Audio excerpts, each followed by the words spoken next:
Hello everybody, welcome to the Political Vigilante. My name is Graham Elwood. You are all making Gotham great again because you're not getting your news on the YouTube. Or you are getting your news on the YouTube. You're not getting it on the filthy corporate media. they're crazy lies. That's all they do. And a great way to support the show is to go to patreon.com/Graham Elwood, where you can submit articles. We're going to start this whole thing over.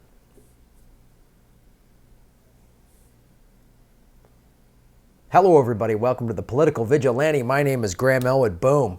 You're all making Gotham great again. That's what you're doing because you're getting your news here on YouTube rather than watching the CNNs and the craziness and the MSNBC and the Fox and all the other lies that they like to spew out at you.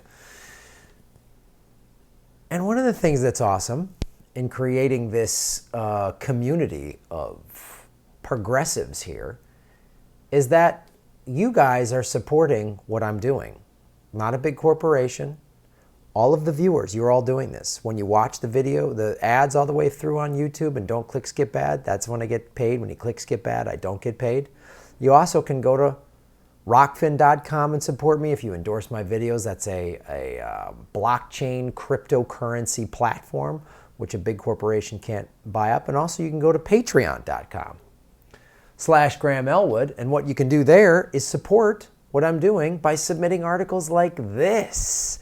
This is from Human Trans. It's a very interesting site. It's this guy that does a blog of, he was a consultant, Jarrett Walker, so he worked in public transportation, he's worked with cities, so he has a very accurate appraisal of the system and how that it's done.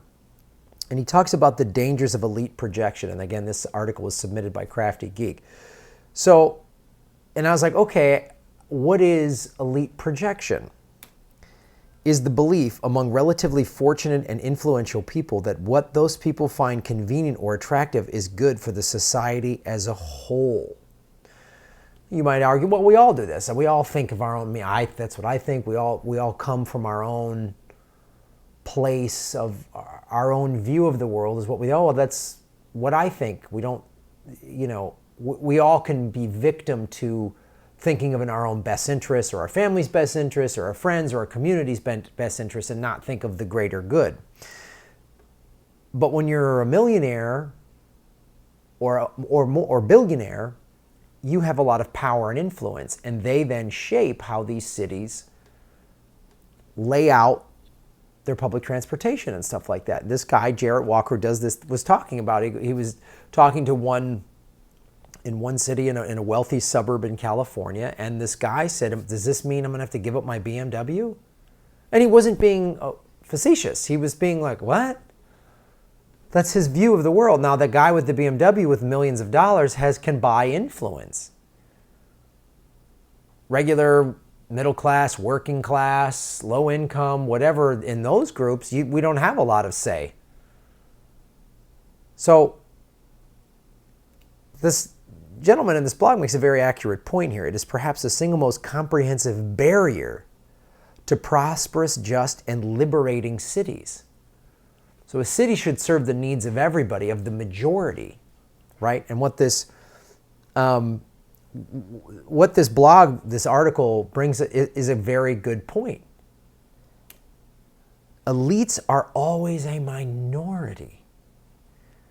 And that planning a city or transport network around the preference of a minority routinely yields an outcome that doesn't work for the majority. So let's look at traffic, right? Bad traffic affects everybody. I live in Los Angeles, which doesn't have great traffic. Everybody's stuck in traffic.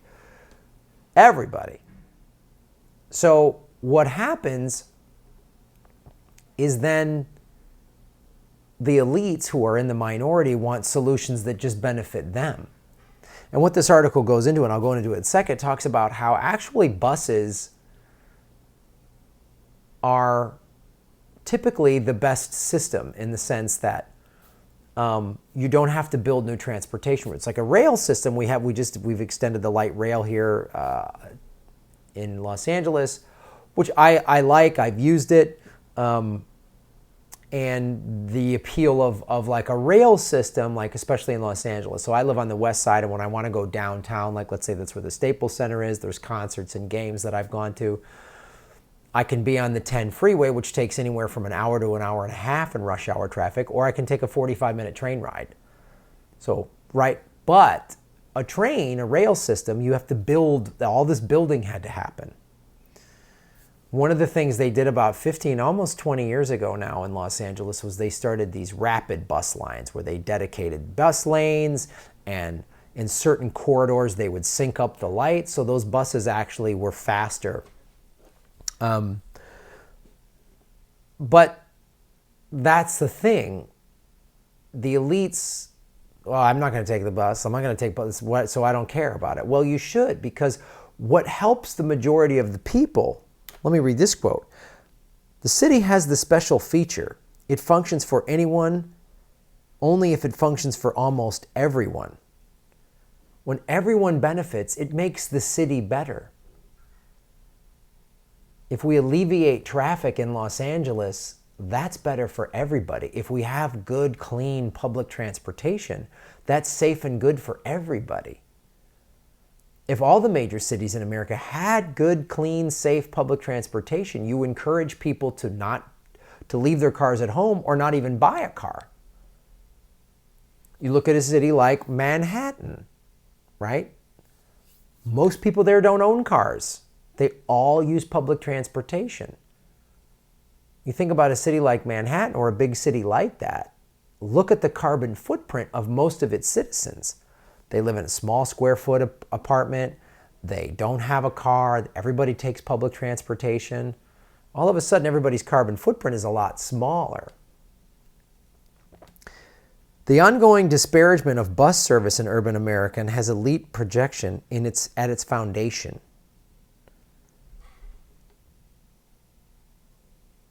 So the elites project, I'm not going to take the bus, so why do we need to spend money on these big dirty buses?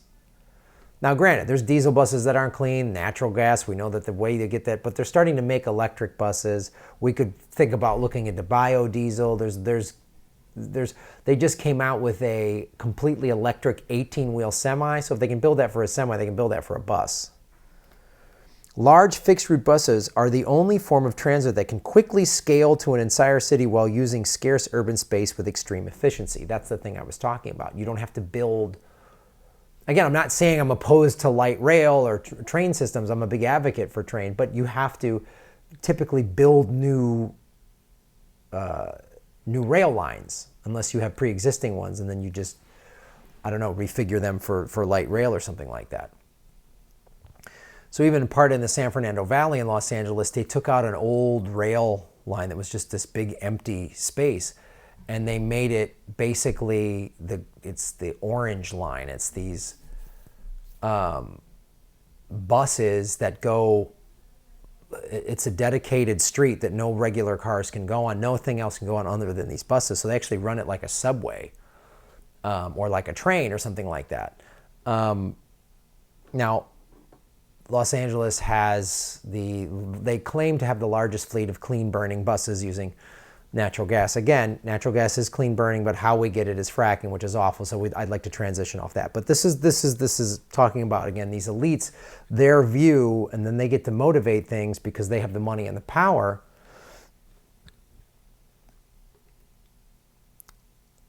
Would this idea work for me if I were in a typical citizen situation instead of my own fortunate situation? Because if not, it won't work for the city. And in the end, that means it won't even work for you. So what this basically blog is doing, and it's not a very long one, but wants to get everybody to think, because even he writes, he goes, I even have a certain amount of privilege. I'm college educated. He goes, I don't have millions of dollars, but I'm college educated and I have access to decent jobs and all this other stuff, which is like, that's a good perspective. He's basically saying, I have to look in the mirror too. I can't just blame all of the millionaires. I mean, he's a little more gentle around the ruling class than I am. So I can blame the millionaires a little more, and the billionaires especially. The fact that billionaires even exist is offensive to me. You want to make millions of dollars? Great. But billions, you have to screw over a lot of people to become a billionaire. But that does ask the question, and this is the way, like, I don't have kids of my own. I'm never going to have kids probably. But I want good public schools.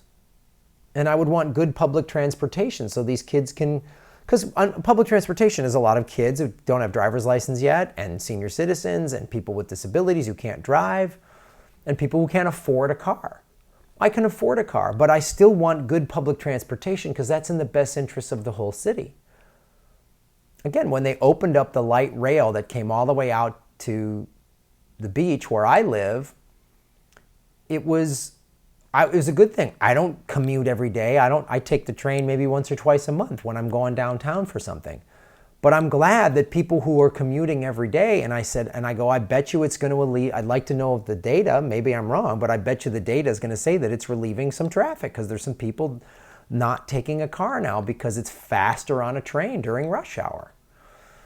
I'm all for that. You know, when people like get into that selfish, I don't want to pay for this, and why do my taxes have to pay for this and that? It's better for society.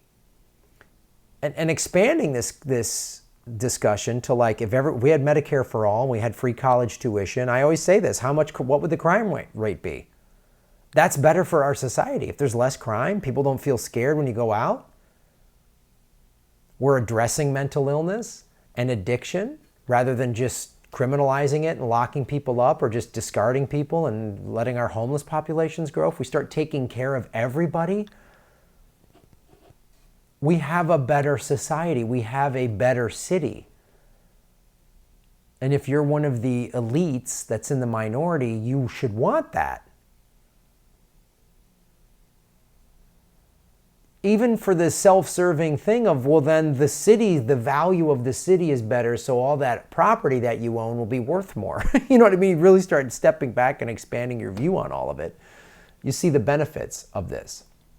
So thank you, Crafty Geek, for submitting this article. I love the people, you know, who submit articles to me at the patreon.com/Graham Elwood, because you make me aware of stuff that I wasn't aware of. This is a really cool blog on public transportation. I wasn't aware of it. I hope you guys check it out and support the show at Rokfin.com/Graham Elwood. And also July 27th, Las Vegas. Ron Placone and I are doing Progressive Comedy Tour in Las Vegas. And then September 5th, Sioux Falls. September 6th, Madison, Wisconsin. September 7th, we are going to Minneapolis. And September 8th, probably going to add Iowa City. But the Sioux Falls, Madison, and Minneapolis, those dates are already on GrahamElwood.com. Get your tickets now because we sell out a lot of the shows. We just did 7 shows on the East Coast and 4 of them sold out. So you don't want to get locked out of the shows. Thanks for watching, everybody.